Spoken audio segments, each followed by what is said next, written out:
through anything, we will just carry on. It's a survival instinct that I think the whole group has. I mean, if I suddenly left, they just replace me, you know. Not easy to replace me, huh?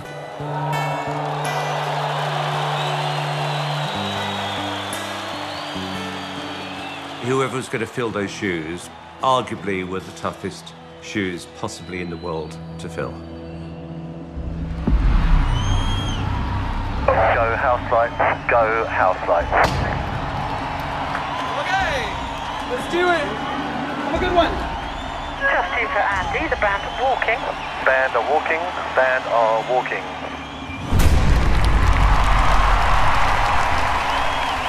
It's just pure chance that we came by Adam Lambert. Suddenly you think we could do the old arenas that we used to do, and we now have somebody who can act as a focus and a channel. For them to have found a way to do it without Freddie, it seems like something superhuman, but it was right there, just as riveting as it ever was.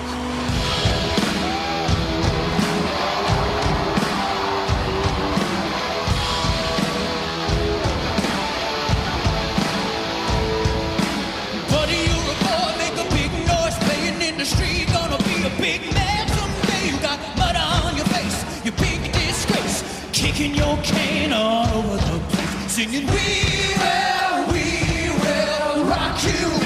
Listen, we made a film about a gay man, an immigrant who lived his life just unapologetically himself.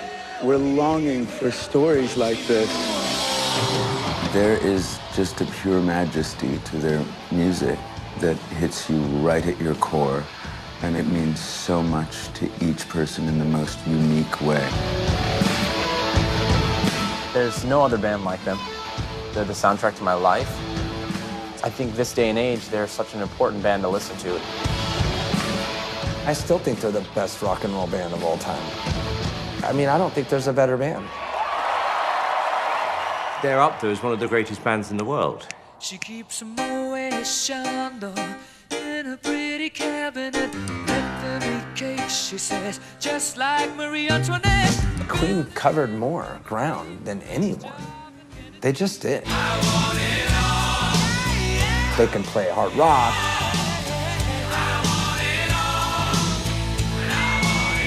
They can play weird opera songs.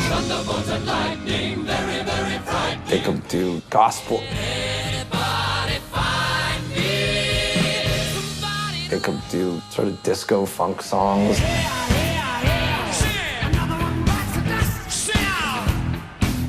In the 80s, Queen were huge in America. The peak was Another One Bites the Dust, which was their biggest hit in America. Live, they're just unbeatable. Obviously, the proof was Live Aid. Everyone stopped what they were doing to watch Live Aid. We were not leaving the room. It was the youth culture event of the 1980s. I think there are only so few that knew how to play to an audience of millions, and in that moment, billions. On that day in Wembley, in '85, everyone got to see what they could do collectively.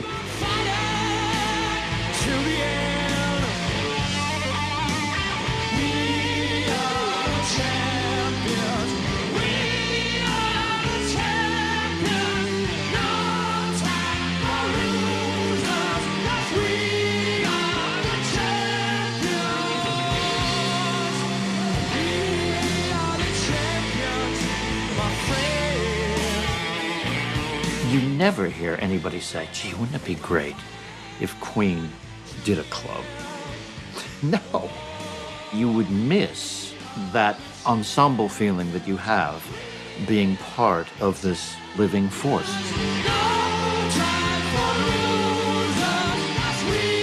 They were spectacular. They made big, fat hits. Queen was supposed to be plugged in, and wow! On the road!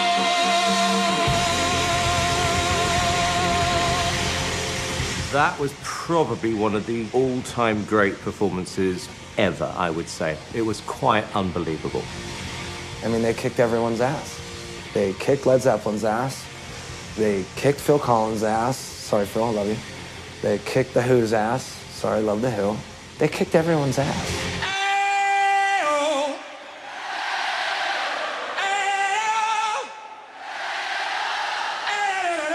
That was really one of the most impressive shows of the command that a lead vocalist can have on an audience.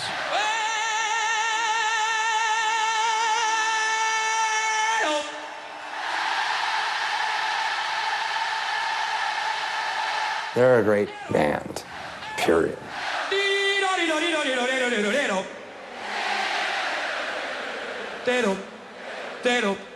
All right. After Live Aid, there was nothing going to stop them. The world was theirs. And they really could have gone anywhere with it had it not been for the fact that it kind of coincided with Fred's illness.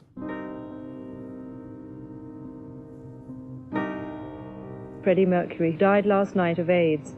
There have been tributes to his talent and his courage from friends and from fans. He only admitted publicly that he had AIDS the day before he died, when he also appealed to his fans to help combat the disease. I can only imagine how difficult it was for Freddie in a time where having AIDS was looked at as something almost evil. When you lose one of your heroes, somebody of such magnitude as Fred, it rips you to the core. It was heartbreaking, absolutely heartbreaking. I mean, I remember when Freddie died, a lot of people sort of just being like, you're not going to be able to overcome this tragedy. You're not going to be able to recapture any of the old magic. You're not going to find someone who can front a band like Queen. The idea that Queen could have continued without Freddie Mercury, no way. No way you'd say knee jerk. No way. And yet here we are.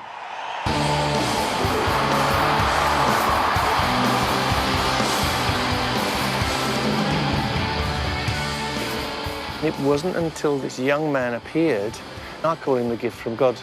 Adam, you know, we didn't ask for him, we didn't look for him, we didn't have a recipe book or whatever with bullet points. He just turned up, and he could do everything.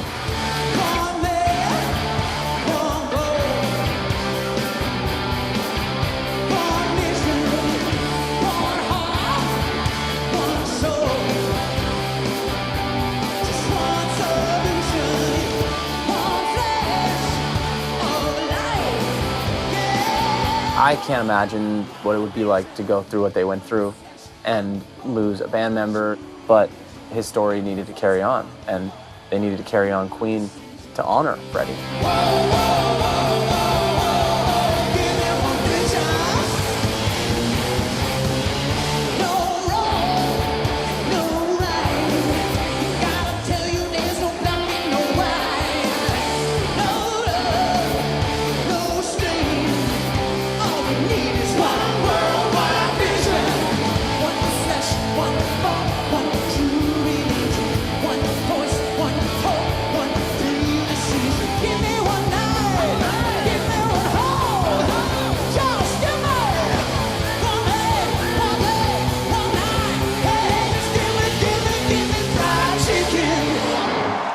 The fact that Queen are having such a whole new resurgence because of both Adam and the movie is like, it's one of the greatest comeback stories of all time.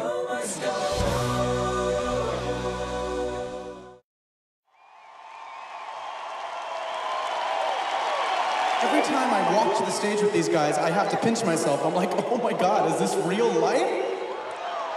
Or is it just fantasy? The biggest trip that I was going through was the fact that I knew that by singing these songs as the lead singer in this moment, that I was going to inevitably be compared to Freddie. I know what some of you out there are probably thinking. A few of you are probably like, there's no Freddie Mercury though. No. People know the songs because of the recordings. I learned the songs because of the recordings. Freddie's unbelievable. His voice was 1 in a million, zillion, trillion. There will only be, for all of time, one rock god, Freddie Mercury. I'm filling in for this god, and I'm not him. And I knew that I wasn't Freddie. Thank you for giving me a chance. Thank you. We're not trying to recreate our dear Freddie. So if people do think that, I have no patience with them. Please don't come.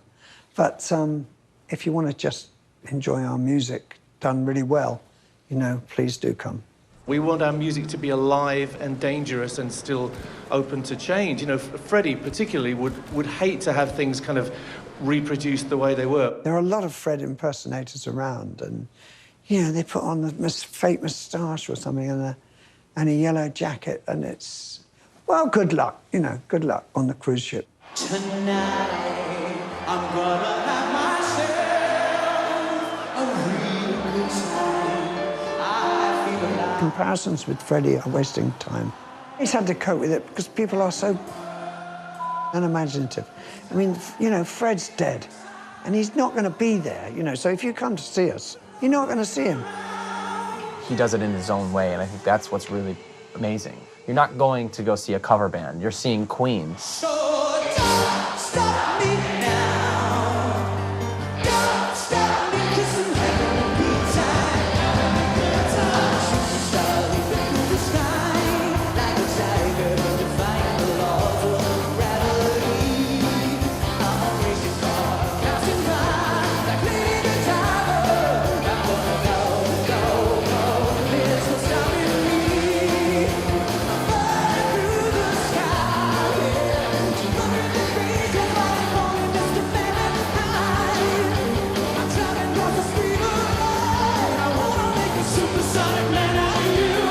Once I got over my own head trip about, oh God, are they going to compare me to Freddie? Oh God, am I good enough? I realized this is this once-in-a-lifetime experience to sort of be a vessel and just perform. Don't stop me now. Don't stop me, 'cause I'm having a good time. I don't wanna stop it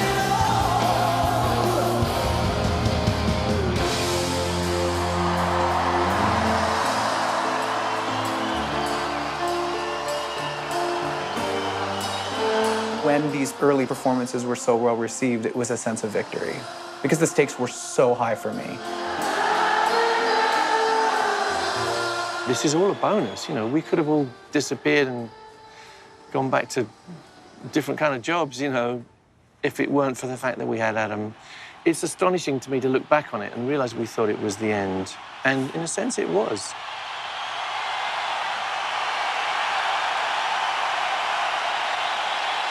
We're here tonight to celebrate the life and work and dreams of one Freddie Mercury. We're going to give him the biggest send-off in history. We, over a long period, accustomed ourselves to the idea that we were going to do a tribute to Freddie, and it did take a while. And then it was actually Roger who pressed the button and said, OK, we're ringing these people up and we'll see if they'll come. Okay, today's for Freddie. It's for you. It's to tell everybody around the world that AIDS affects us all.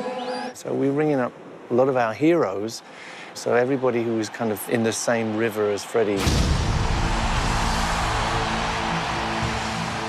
So suddenly we're performing with David Bowie and Robert Plant.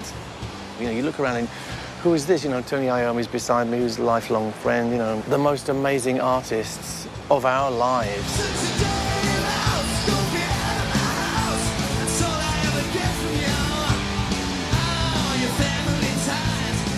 I was the first person to sing with Queen after Fred died.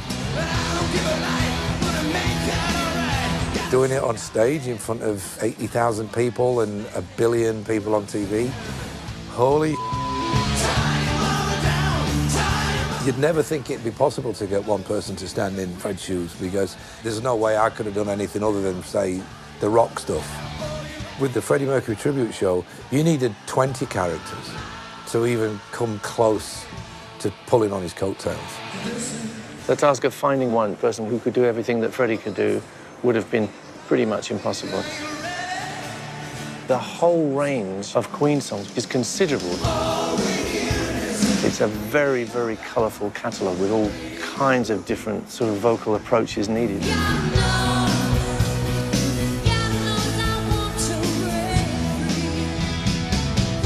It did bring home the fact that Freddie was so incredibly talented on so many levels, and how hard it was for anybody to cover as much ground as Freddie covered. I don't think anyone thought they were going to show up and be the next Freddie Mercury. It ain't easy, man.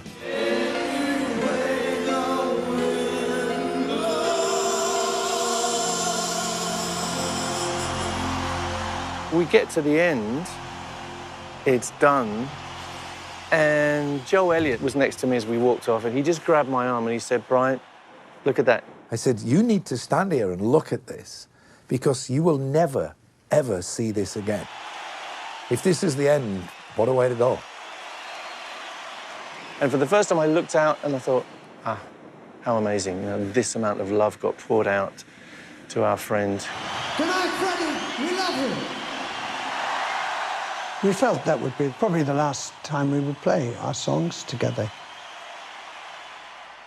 It was a very strange era, a very strange period for us, because, you know, we'd sort of lost Fred. We were a little bit in the sort of concussed by the whole thing. I did leave Wembley feeling, that's it. Now I've seen the last one. Because you couldn't imagine there being anything else. What else could there be? Everyone who was around us, we just all cried. It was extremely emotional. It was the end of part of my life. When Freddie died, Queen died, and I thought the interest has got to dwindle. When something's not there, not touring, not recording, physically, it will die.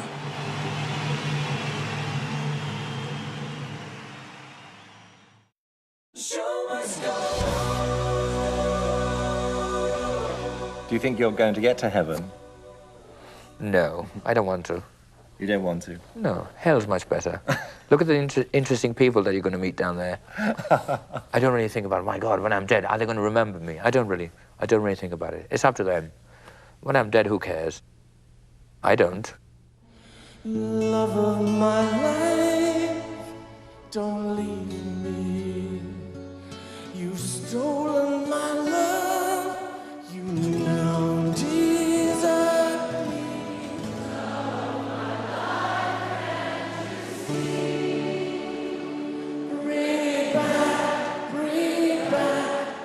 With Freddie's death, we just thought it was all over, you know. We hadn't planned on ever playing again. We talked about it, you know, we said one of us goes, you know, we should just stop. So yeah, we did stop for a very long time. We didn't have the desire to go on without Freddie.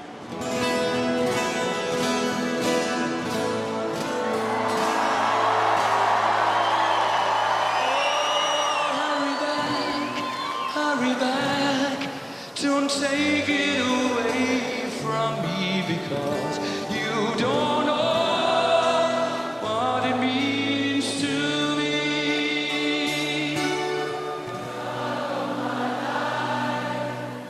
Love of my life, ooh, yeah.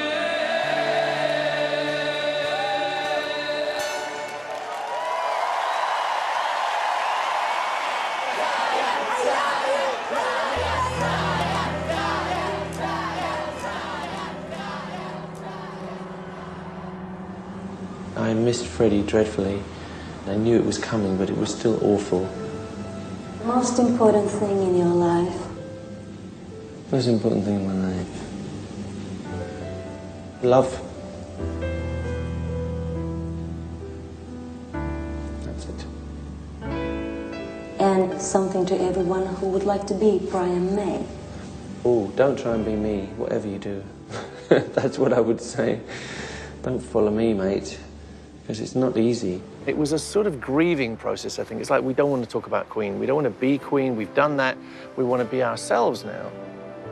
Now we go off and we do our separate things, which perhaps we've all been dreaming of. You know, Roger has always done lots of solo projects, so he went straight back into that. I hadn't done a lot of solo stuff, but I went out and sang.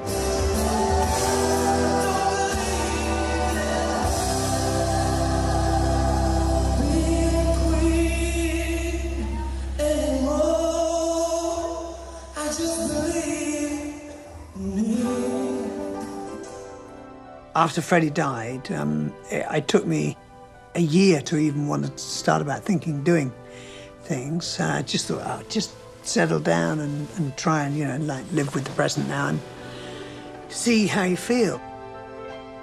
John sort of freaked out and decided he really couldn't deal with being in the music business anymore, you know, so it was an odd period that. Really, the band was over.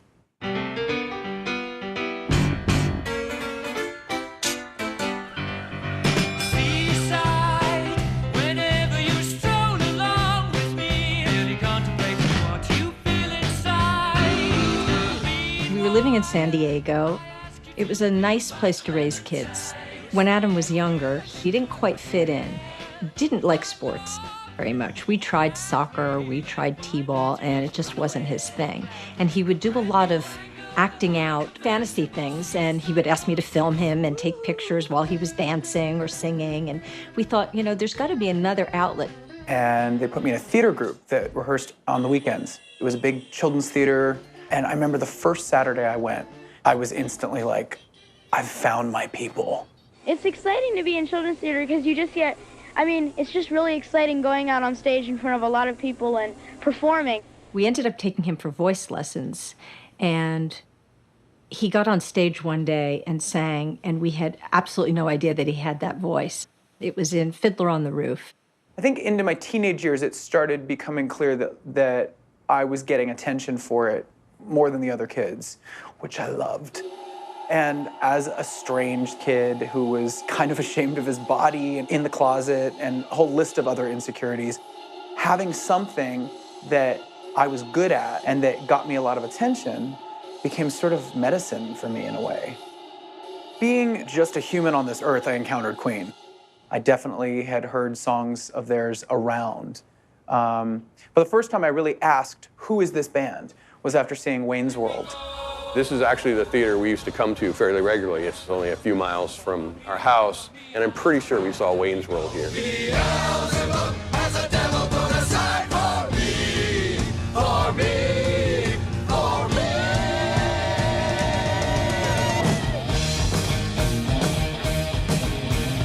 It was so much fun, that scene.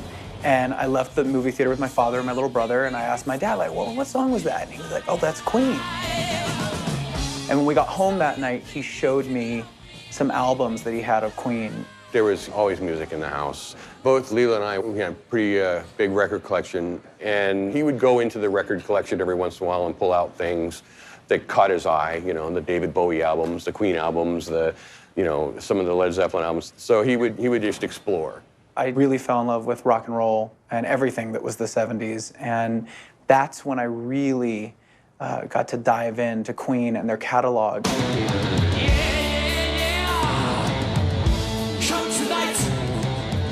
Adam would watch Freddie Mercury, he would watch videos, he would just try to get a feel for how he performed and what he did on stage. I was just delighted to see this guy running around stage in these strange, outlandish outfits, you know, his Harlequin jumpsuit or his PVC leather daddy look or his little itty-bitty white shorts and no shoes. For me, seeing somebody that got on stage, which is a place that I knew very well, and acted the way he did and sang and performed the way he did, I was instantly inspired, and I felt like there was some sort of kinship. And I was just like, this guy was fearless.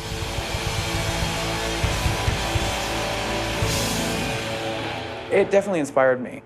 I wasn't there yet, though. I was fearful at that point in my life. I was auditioning, always terrified, always, oh God, what will they think of me? Will they like me? Am I good enough? I don't know. Very doubtful. He did things on and off. He got a gig doing the musical Hair in Europe and did the cruise ship. And so he was starting to make a living as a singer. That was the path that I was on that I thought I would probably stay on. I was in California, not New York.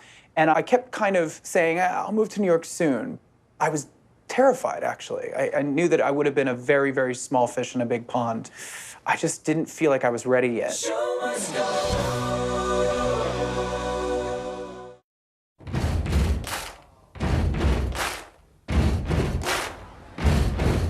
I've lived long enough to see gigantic stars fade into nothingness.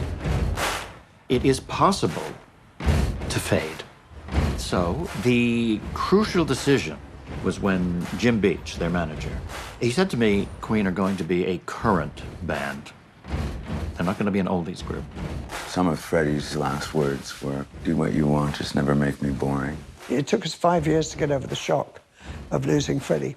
But Brian and I were still close and still friends and, you know, still running what you call the brand, the business of a band like Queen. The musical, We Will Rock You, softened the blow in a sense, because you have something you can pour your creativity in. It was a chance to take our music to a different place and develop it with new artists, young artists who had fantastic voices and fantastic ability. I loved the whole We Will Rock You thing. I think Roger had misgivings about the whole thing. I hate the medium of musical theatre. I absolutely hate it. For the first 2 years when it was on at the Dominion, I was in there almost every night, just learning and tweaking and trying things out. And it was like having Queen there, I suppose, you know, outside ourselves. It was great. It filled the gap. That musical reignited the Queen flame and people started talking about Queen. But it's not being a performer on stage. Now, you do miss that. If you've been a performer all your life, you do. And those moments when I would come up through the trapdoor in We Will Rock You in clouds of smoke and be the guitar hero with all the white spotlights.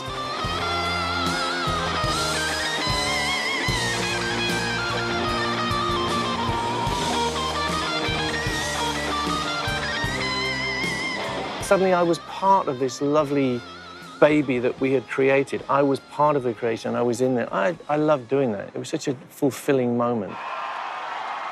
When Brian and Roger played at the musical, the place erupted. People wanted to see them live. You know the audience is there. Therefore, it's just a question of coming to peace with oneself. How do we re-engage with this existing audience? Totally different challenge from when they were a new group. How do we grow an audience? This is how do you engage with the existing audience?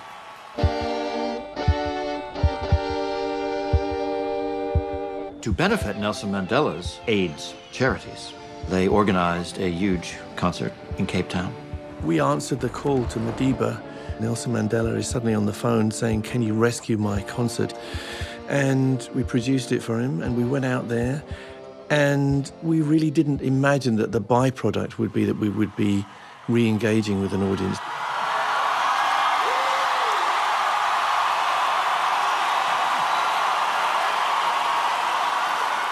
Something to tell your grandchildren, I think.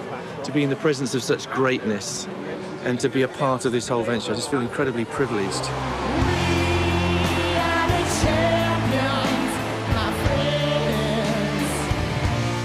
A moment like that Cape Town episode can't help but remind you this is the biggest audience participation act of all time. Everybody wants to play to the biggest audiences ever. I want to play to as many people as I can, and the more the merrier, you know. Because my music is for everybody. Music is limitless. Queen have this intimate relationship with tens of thousands of people at one time. You can't turn your back on it without feeling guilty.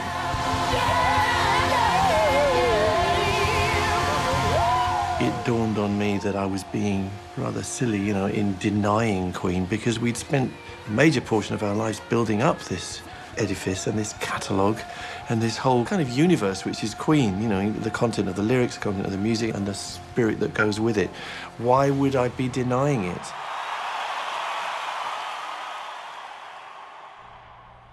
If I didn't do this, I don't have anything to do, you know. I can't cook. I'm not very good at being a housewife. I always held out hope because Brian and Roger, you don't want to keep that Lamborghini in the garage. You know, you got to drive that car every once in a while. So I was hoping that they would find someone. We've done odd gigs, you know, as Queen, in a sense, you know, using guest artists. It was just, I remember saying not many months ago when somebody said, you know, can you do a Queen tour? Can you call it Queen? And I said, well, no, not really, not barring a miracle. If there's a miracle that we find the right person to sing, then yes.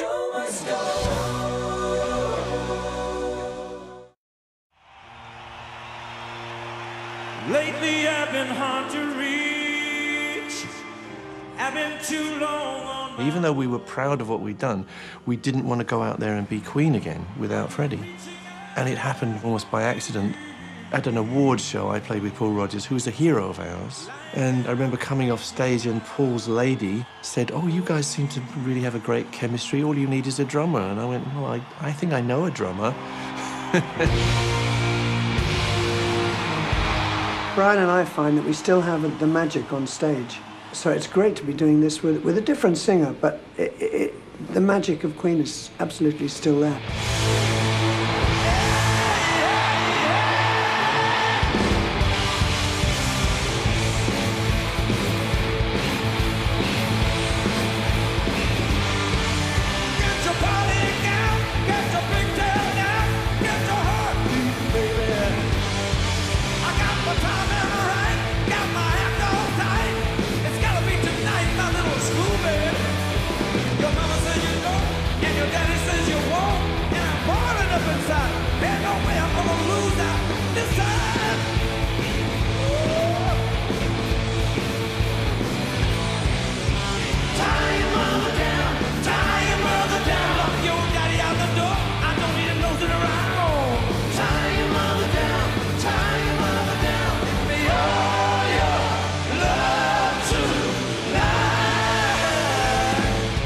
Paul Rodgers has unimpeachable credibility as a rock frontman. Going back to his days with Free, you knew All Right Now like you knew the national anthem. We ended up going all around the world a couple of times with Paul. I would still go to shows and think, well, we used to do that. You know, we used to play in arenas or whatever, and suddenly, out of the blue, we are in the same arena again. And how incredible that we can still do that. People still want to come and fill those arenas, and we can still rock the hell out of them. Till one day they call your name. You know it's time for the hammer to fall. He was his own man, and he belonged in the sort of blues soul field, which there are no better. Our stuff is a little bit too eclectic, probably. So I think that's why that came to an end. After that, I kind of figured that was it. I really thought, there's no way that... You can't replace Freddie Mercury. You can't replace an icon. You just can't. And again, I think Roger and I thought, okay, that's it. You know, we've done that, we've done this, you know, and there is nobody out there. We don't want to employ someone to copy Freddie. Why would we do that? It just wouldn't make sense. There was no sort of thought of flogging the dead horse, you know, keeping it all going. In fact, the horse wasn't actually dead, but it was still a runner in some ways. First of all, you've got to find a charisma. Then you've got to find someone with a vocal range, because Freddie's vocal range was off the chart. I mean, he could sing classical, rock, pop. So there weren't many of those people who ticked all those boxes. Yeah. Hi. Don't be scared. I'm not scared. At that point, I had said goodbye to a lot of my fear and found who I was as a performer, truly. Are you our next idol? I think so. Really? He's been in the cast of Wicked. Yeah, for the past year and a half. He actually called me and he said, well, I'm going to quit my job at Wicked. I'm like, you're going to quit your job at Wicked? I mean, that's a great job. And I'm like, okay, well, how much is American Idol going to pay? And he's like, they don't pay. And I'm like, I can see where this is going, you know? What are you going to sing for us? Bohemian Rhapsody. Yeah. Soul Rock. Yeah. Oh, it's his favorite. Is that cool? It's your favorite. You like that? Okay. It just said everything about Adam, which was, yeah, let's make life even harder for yourself and sing probably the biggest rock track of all time. Mama just killed a man, put a gun against his head, pulled my trigger, now he's dead. Mama, life is just begun, but now I've gone and thrown it all away. Okay. Okay. I think you're a really good singer. Thank you. I think you're one of the most diverse singers we've heard. Thank you. I'm going to give you my opinion for what it's worth. I think you are theatrical. I wasn't in a great mood that day. Is he a good singer, though? We'd started early, it was awful, so I wasn't jumping out of my chair. If he's a good singer, do we put him through at this point? I don't Well, think that'd be there's up no to rules. you. We each have our own individual votes. But he's one of my favorite contestants ever. Theatrical, yes, but you got a good voice, and for right now, that's what we're looking at. Okay, well, you've And got I 3 think- yeses, and so... I think you're, no, you had 4 yeses. You're brilliant. I remember watching his audition when he sang Bohemian Rhapsody. And the coaches like kind of just trying to decide whether or not they want him on the show. And I'm like, this guy just needs a record deal. What are you doing? It was only when we got to the live shows where we all start to suddenly see this star emerge. There were a few times on the show where he had what I call a moment. It's a moment that will change your career. And he did that more than once. Stars, when you shine, you know how I feel. Sever the pine, you know how I feel. Oh, freedom is mine, and you know how I feel. It's a new dawn, it's a new day.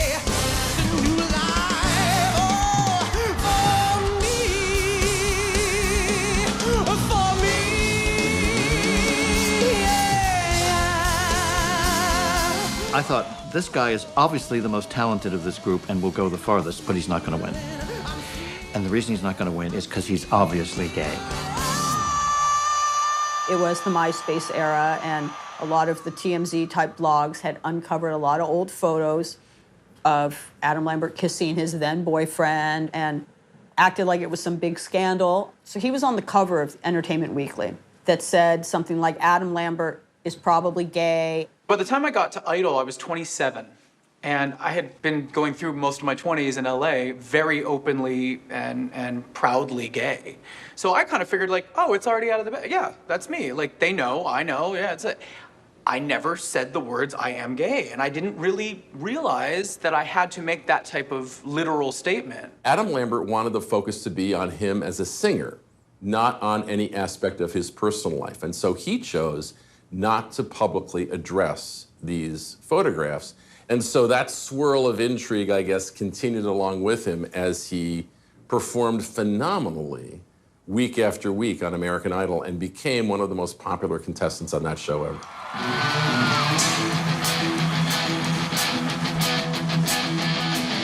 Towards the end of American Idol Season 8, Adam Lambert did A Whole Lot of Love.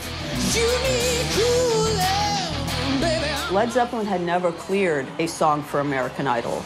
And I imagine that Led Zeppelin said, well, yeah, this guy's not going to mess up our song. Way down inside, honey, you need it.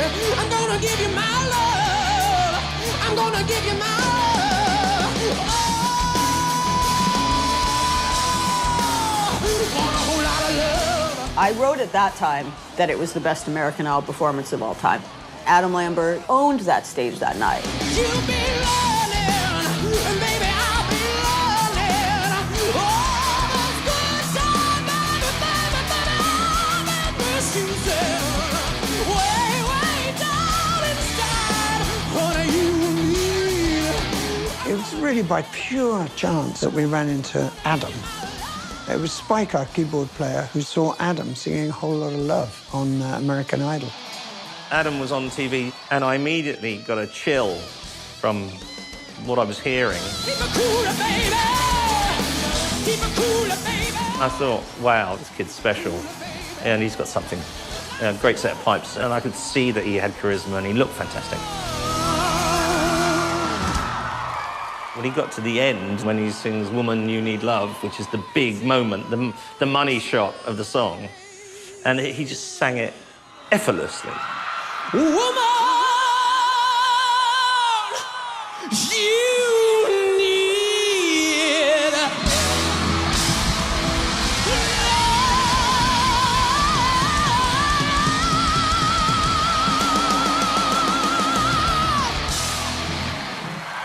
I thought, oh, this is great. So I sent an email to Roger. Adam, you're more than a rock star. You're a rock god. That's what you are, okay? It was actually one of my favorite performances you've ever done. The only problem is, nobody can top that now. My first thought was that, oh, this guy's he's amazing voice, and For me, he's Camp Elvis. Well, I have one criticism. I thought the performance was a little understated.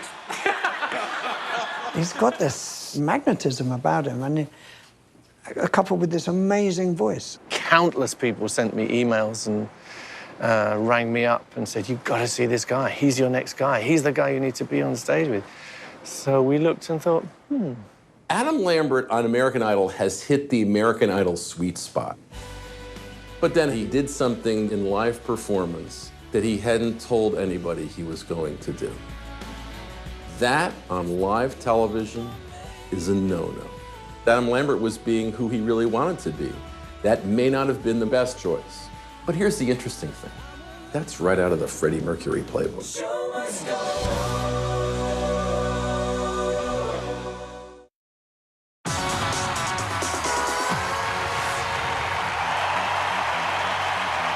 Welcome back to the show. In a few short minutes, either Chris Allen or Adam Lambert will walk away with the title. the American Idol people asked us to come in and play on the final competition night. So it was between Adam and this other guy. And we played We Are the Champions with both of them as frontmen. They are the type of guys who still love performing. They put their egos to one side because they actually like working with new stars.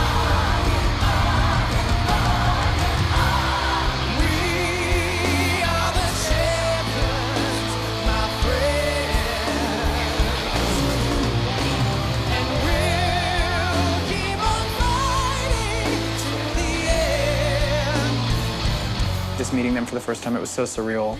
I don't even think I realized the weight of that moment until after the fact. Because, you know, you're preparing for the finale of a big show like that, and the week of rehearsals is a whirlwind, and your head's spinning.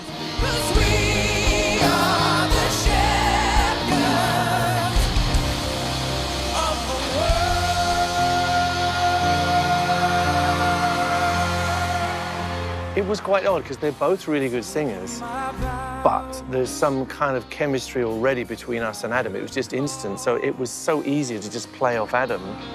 And I think we sort of consciously made an effort so that we wouldn't kind of favourite anyone. But there was that feeling with Adam, like, this kind of does work. But it's been no bed of roses, no pleasure cruise. I consider it a challenge before the whole human race, and I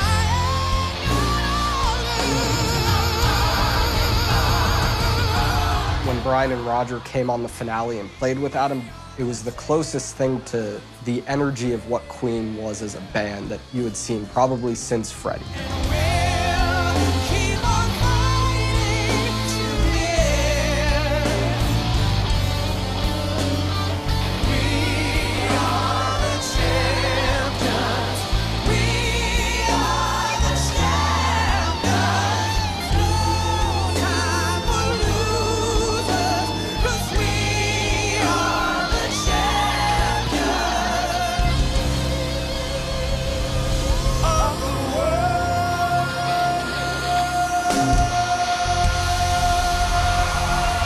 When Adam was on stage, right after they announced the winner, he was not announced as the winner. I was sitting in the front row and he looked me in the eye and he said, "I really wanted to win." And I mouthed to him, "You did."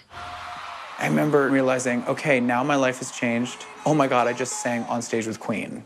So I was thrilled. Even though I didn't win, I was the runner-up. I knew that in my way I had won. I had won for myself, for my life. His life was kind of booked for the next year or so. So there's no question of us going off with him at that moment. That couldn't have happened. Nevertheless, we kept loosely in touch.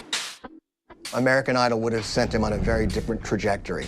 He wasn't going to put an album out that was going to be hand-picked producers and writers from, you know, the American Idol stable.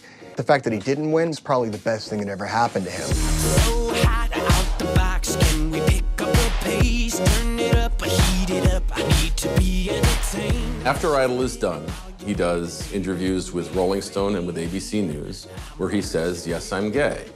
This isn't some big secret. He wasn't coming out in the sense that his life had been hidden in any way. He was just acknowledging a truth about his life. It was a relief. I mean, I've been open about my sexuality since I've been an adult. You know, there were people who felt that you should have kept your sexuality a mystery. I know. I'm very open book. I kind of wear myself on my sleeve. Yes, I am a homosexual. Deal with it. Yeah, I'm gay. What? And? You didn't know? You couldn't tell?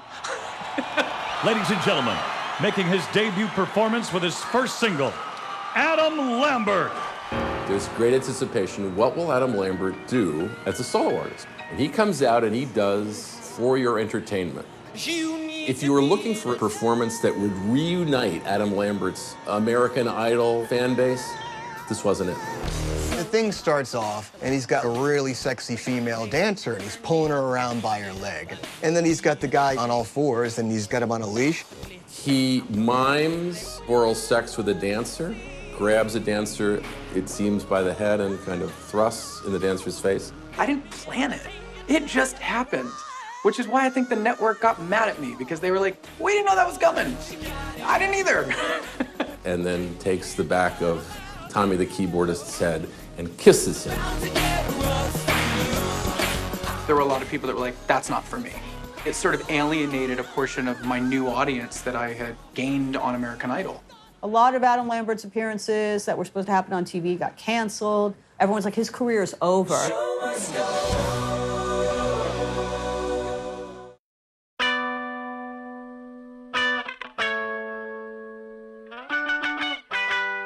I think I felt everyone pull back a bit. I felt something shift after that performance, and after that single sort of didn't connect. So from a business standpoint, I was like, oof, okay, got it. Hey, slow it down. What do you want from me?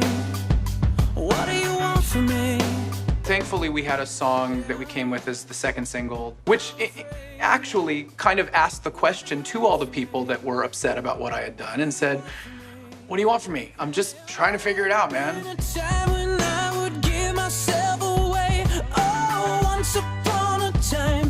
Fans, radio, all around the world really connected with it. So I was really thankful that I was able to kind of move past the little scandal that we created and have a real moment with a great song, with a great message.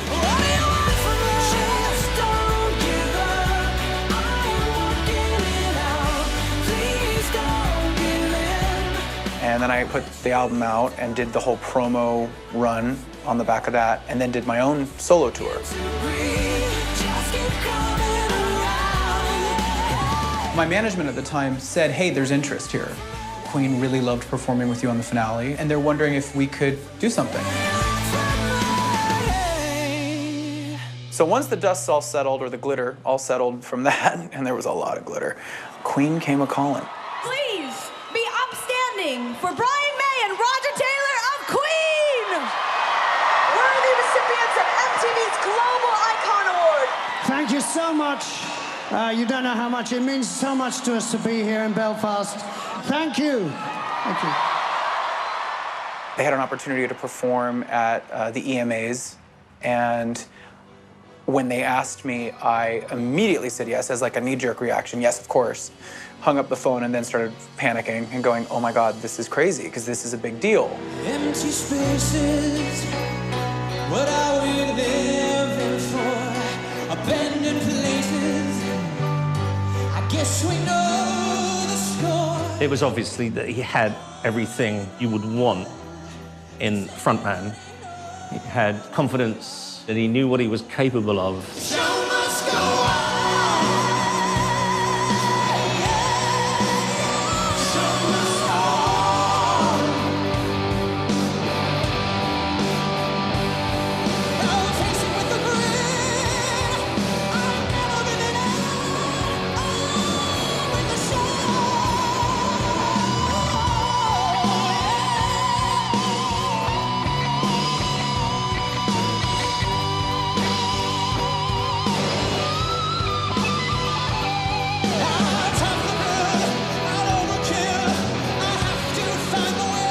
There's a fan base, both for Adam and for Queen, that wanted to see the two combine again.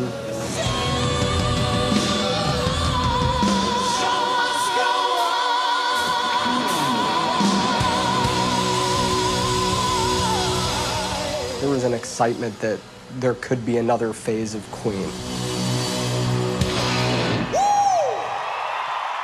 He's flamboyant, he's a great wild frontman, and that's what you need if you're gonna be in Queen, you know?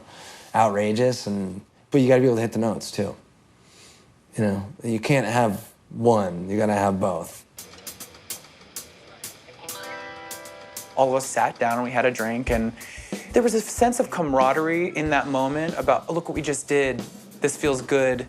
I like you, you like me. It was an instant sense of sort of comfort and ease that we all had with each other. We all sort of got a kick out of each other, and it felt like the right fit. It felt good.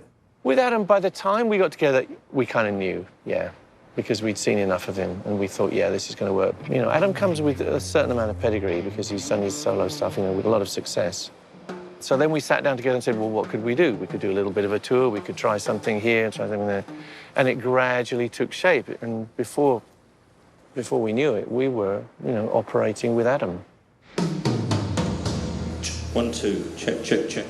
We had some shows, about 6 shows, I think, in Europe, starting with a massive show in Kiev. I think it must have been the most terrifying moment for Adam. He didn't look like he was terrified. He looked like he did this every day. I definitely was intimidated by the idea of singing somebody else's songs, especially from such a beloved band. In the back of my head, I was like, oh, God, I hope this is the right idea. You know, I'm so excited to sing these songs, but I don't know how it's going to be received.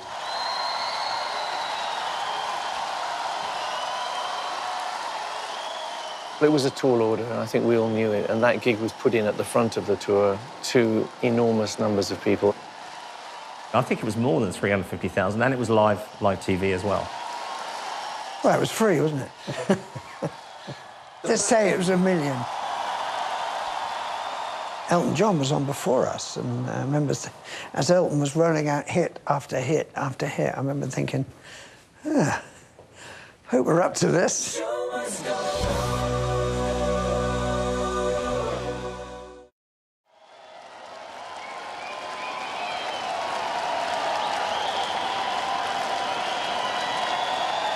When you face an audience of some 300,000 people, do you get intimidated by the size of that crowd? No, the bigger the better. In everything. I love that. Adam had to do in his first show with Queen what it took Queen and Freddie Mercury 10 years to do. For Adam to start with an audience that big takes nerve.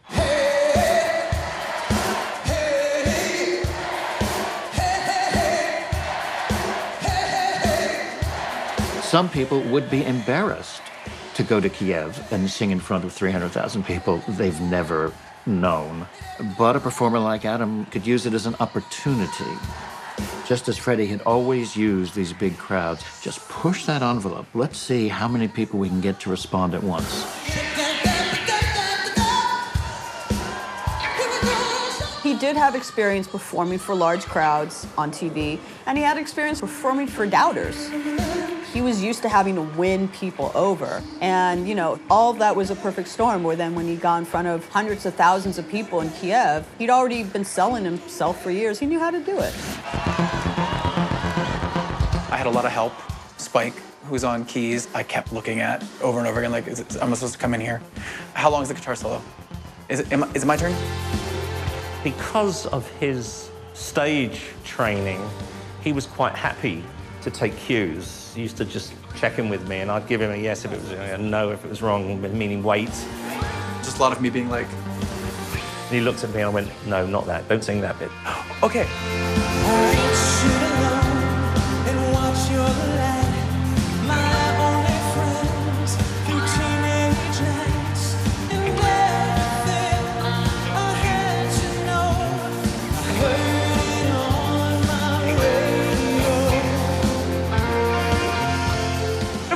And it was thrilling, and it was what I loved the most about being a vocalist is the adrenaline. It's the thrill of something that could possibly go wrong. I like that. I like the danger in that.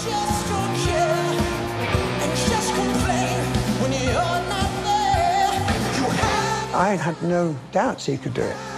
was good, you know, the feeling was good. He's out there putting it out there, you know, and he sang great and interacted great, and it was a big success.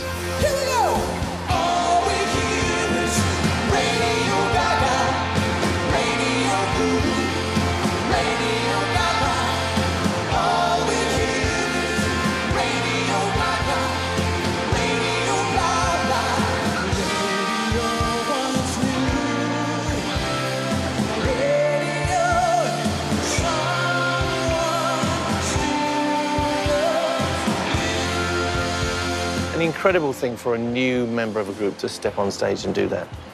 I took my hat off to him at the time.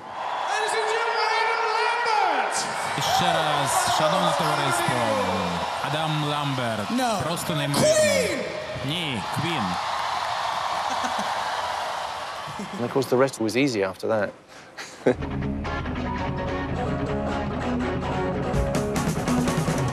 Queen is huge everywhere. The UK in particular, they're huge, huge, huge. In the States, it's a bit different of a relationship. So I felt like it was maybe even a harder sell. There is that perception that, you know, something hasn't happened until it's actually happened here in America. I don't think anyone thought that Adam Lambert and Queen coming together was a slam dunk. They were viewed in America as a heritage rock act that had hits, but they didn't have that young audience that expected to hear new music from them or be able to see them live. The first public performance Queen did in America was at the iHeartRadio Music Festival in Las Vegas. I knew it was a big deal to come to Vegas and prove ourselves as a collaboration.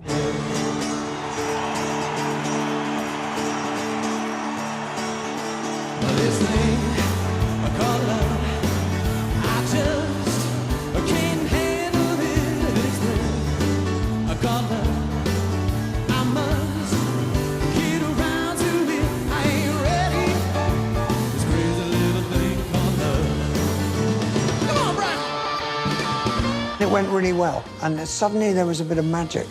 iHeart did for us in America what Belfast had done for us in Europe. And it was live TV, of course, which is a big deal. You know, there's no way of getting to a country quicker than live TV. And again, it just clicked.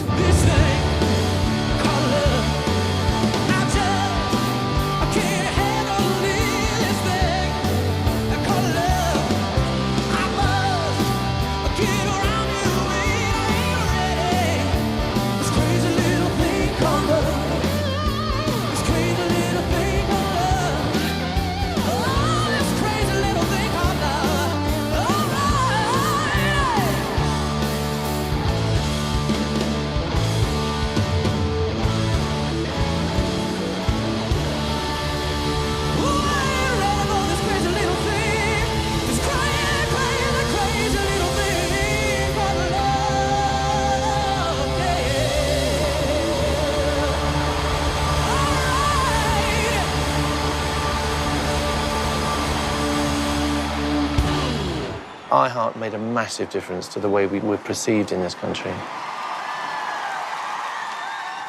I think we had to pinch ourselves to make ourselves realize that we were back at that level, a level which we had really forgotten about. He gave us a blood transfusion, if you like. Young blood, nothing like it.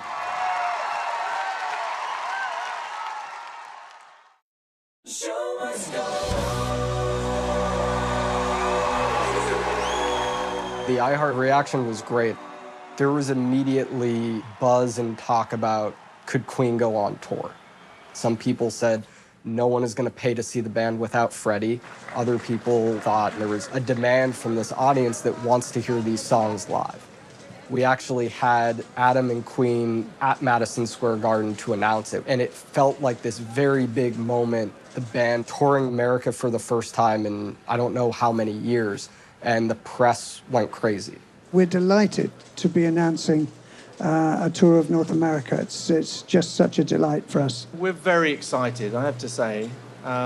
It's been a while, but this is a combination which we believe really works very well. It'll be great to do this one more time, you know, and this is the man to do it with. I'm like, whoa, really? I'm so excited to be asked by these two gentlemen to share the stage with them. Feels incredible. We put together a pretty ambitious tour, playing 15 to 20 arenas around North America. People are going to say to us, is this really Queen without Freddie? Well, I have no idea. But people want to hear Queen music. They want to hear it done great. So having this opportunity is great. We looked at where were venues where they had these iconic performances in the past. And let's go back and build the profile of this band up so that they can go and sell out these venues the same way they did at the peak of their career. It's good to be home in Los Angeles! Oh, hello, Houston! Hello, Chicago! This is kind of like a bucket list moment for me. I gotta tell you. Thank you for making it happen. Thank you for being here.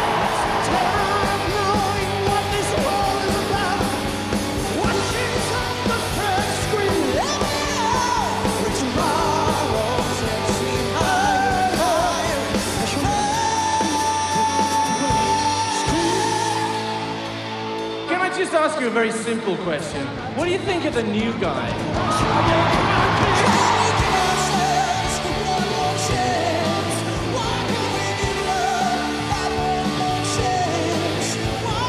I guess he's not really the new boy anymore, but what do you think of the other guy?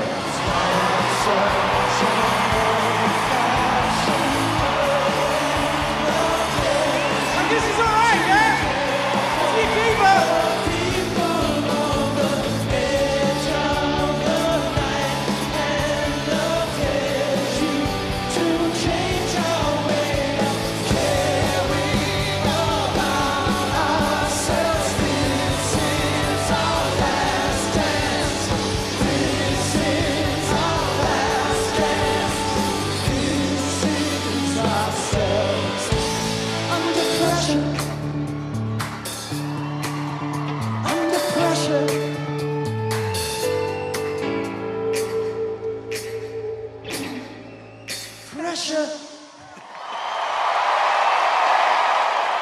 One of the great things about being on stage with Queen is that I've challenged myself to try to find my own personal connection to the lyrics of their songs. Because I feel like without that connection, whether I wrote it or not, it doesn't really come alive for the audience, That's part of the magic, is like believing it. I work hard every day of my life. I work till I ache my bones. At the end, I take home all my hard-earned pay. There's a few of them that just really hit home for me. In learning more about Freddie over the years and learning that there was definitely a loneliness there, I feel like I have enough in common with some of the things that Freddie was going through. I can draw upon my own experiences and make that a real moment.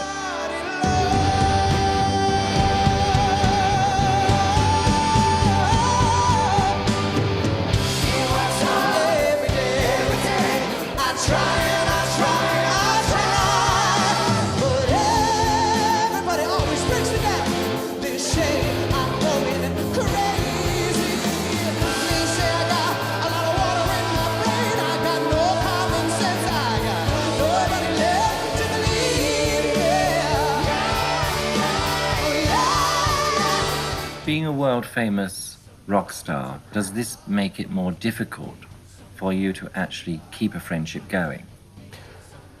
Yes, because I think it's harder for other people to try and understand me as a normal person. Because basically, in terms of, because you're talking about relationships, which is good. So basically, when it comes to a relationship, it's hard to approach somebody and say, look, you are normal underneath it. You have to sort of, and so I think you are handicapped. Freddie lived in a time where, only years prior it was illegal to be homosexual. And I can only think of the stigma that he must have had to live with. Adam Lambert lives in a different time, and I feel he's able to take advantage of some of the doors that Freddie opened for him.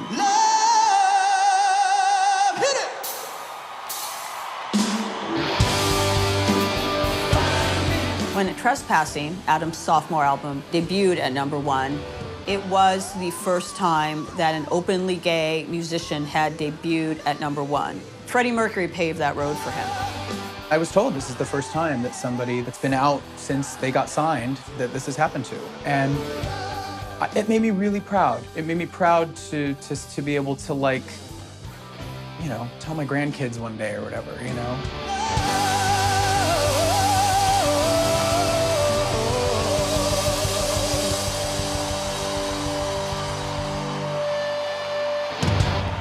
It must have been tough for Freddie because I'm sure he probably felt a bit afraid of living. I can sit here and talk about all the positives around where we're at today, but there's still plenty of places around the world, and even within this country and the UK, where it's not all right with people.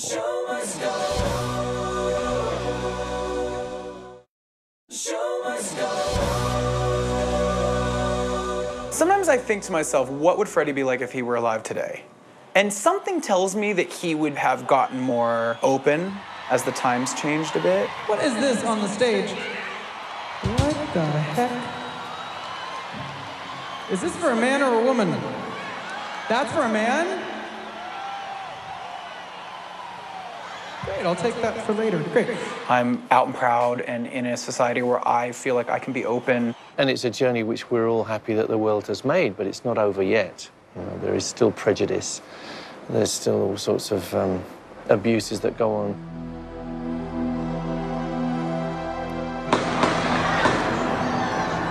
Good evening from Orlando, the focal point of a nation still reeling from the carnage that took place just up the street at the Pulse nightclub. Shocking stories of survival, harrowing escapes, and heroic acts in the face of relentless hate.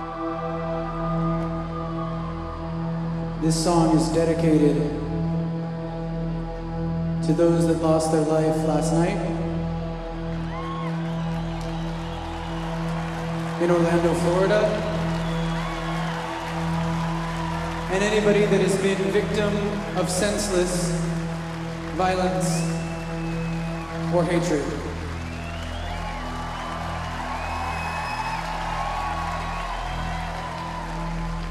There's no time for us. There's no place for us. That morning, I remember hearing about the Pulse shooting in Orlando and just thinking to myself, that could have been any club. That could have been my group of friends. It could have been me. And when we got to that song that night, I was like, Who wants to live forever? I've never heard it sung like that. That's special.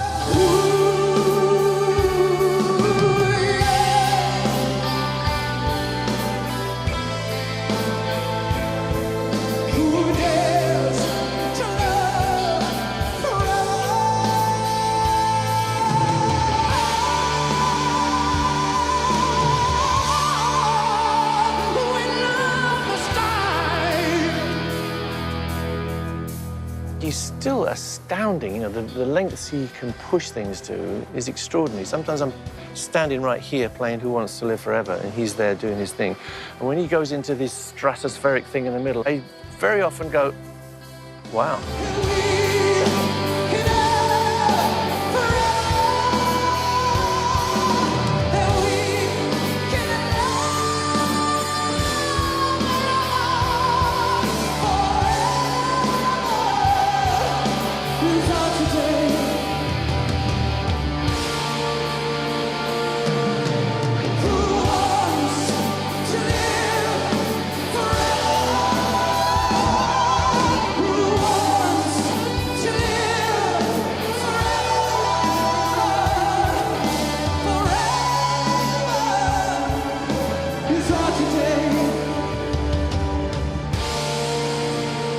now when I sing it, I think about Freddie. I think about the fact that he was taken away too soon. Who waits forever anyway? To me, it sends the message of be here now and make the most of what you have and who you love and who loves you. Because you never know. It might be taken away tomorrow.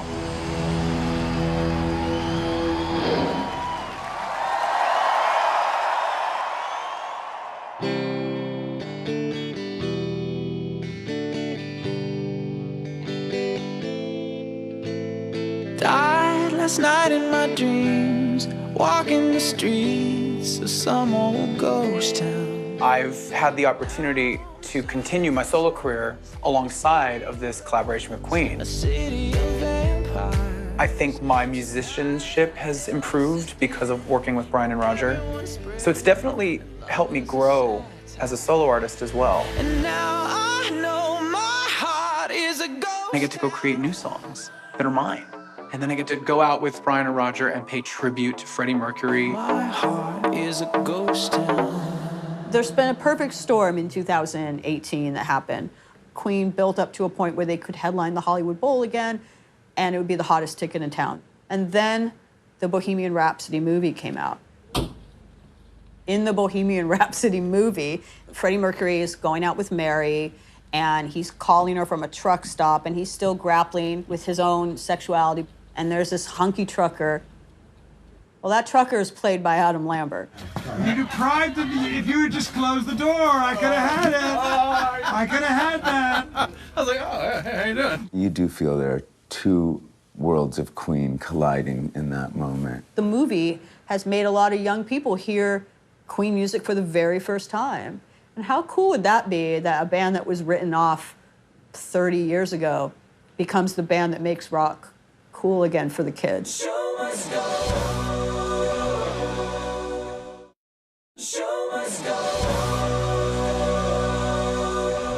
What's actually been, I've been quite sort of dumbfounded is that we've actually stayed together all these years. And when you think about it, I mean, we're the only sort of, you know, the four grand dames that have actually sort of stuck it together. You have to survive, and you have to survive together. And so many groups who are on the brink of the world's riches don't realize that. They suddenly think they're too big for the group and they disappear off. And they throw away the magic which is a group which works together. It's something very precious. If you find it in your lifetime, even once, you're so lucky. And we are incredibly lucky. We found it twice, I have to say.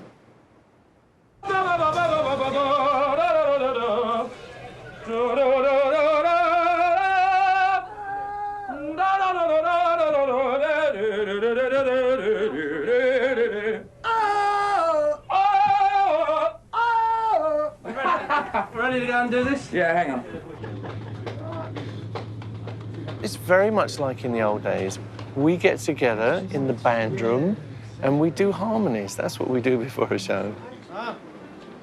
Elvis is in the building! It oils up your vocal cords and it locks you in. You know, you hear the other people and you rediscover how your voice fits into that structure. And I think it's quite valuable for us to do that.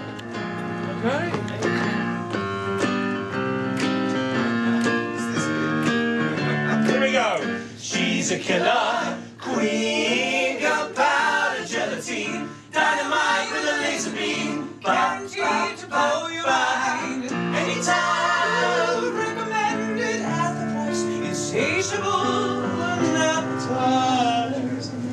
Anytime! Bicycle races are coming your way. Don't forget all your dreams. Fat bottom girls, they'll be riding today. So look out for a big fat ass. Hey! No, our harmonies are real, and they are. The New York Times, some in the New York Times said their harmonies were suspiciously accurate. What a thing to say. You're right.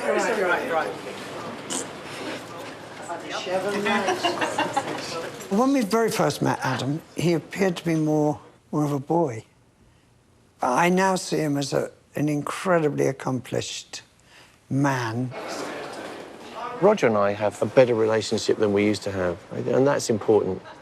You know, we disagree on almost everything, but we have that kind of mutual respect, and when we get to play together, something happens. And it was always there from the beginning, like way back to the Jazz Club room in 1969 or whatever it was. A long time ago, isn't it? You're very welcome. Oh, you've got to film the linting. It's a very important part of tonight's procedures. We love the linting. It just gives you that extra edge. I hope we continue, actually, as long as it's fun and as long as lots of people want to see us. Chip? Right in? All right. Yeah, let's do it. Have a good one. Yeah, nice one. Yeah.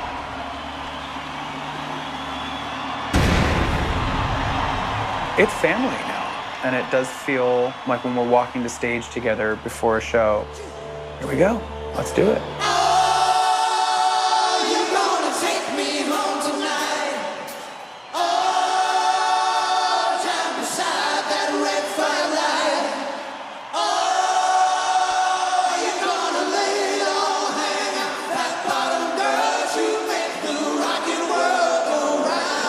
After the success of the first tour, we were well beyond people questioning, does it work? Adam brings in a whole new fan base. There are people that come in to see Adam Lambert and then they walk away Queen fans.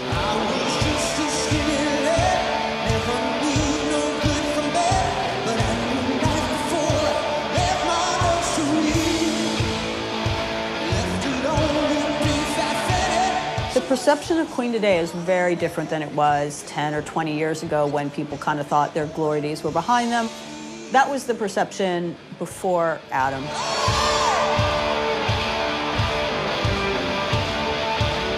20 years after Freddie's death, the guys in Queen, they're not rock musicians. They're wizards. When we go and see their shows, what we want to do is we want them to take us in their time machine, back to when we were young.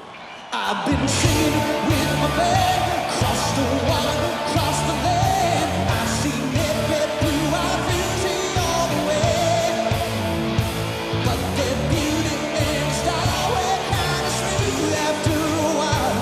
Take me to them naughty ladies every time.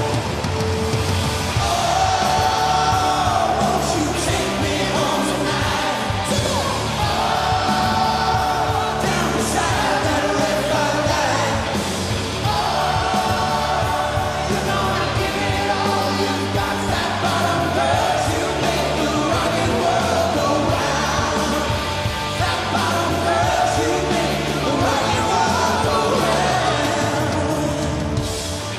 We have experienced things which we never experienced with Freddie. Hong Kong, how are you?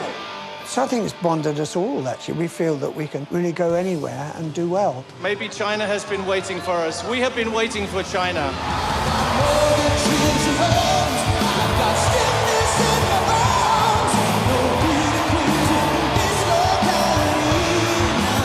The opportunity to go see your favorite band since you were a kid, and even before you're my dad's favorite band. And that's fantastic.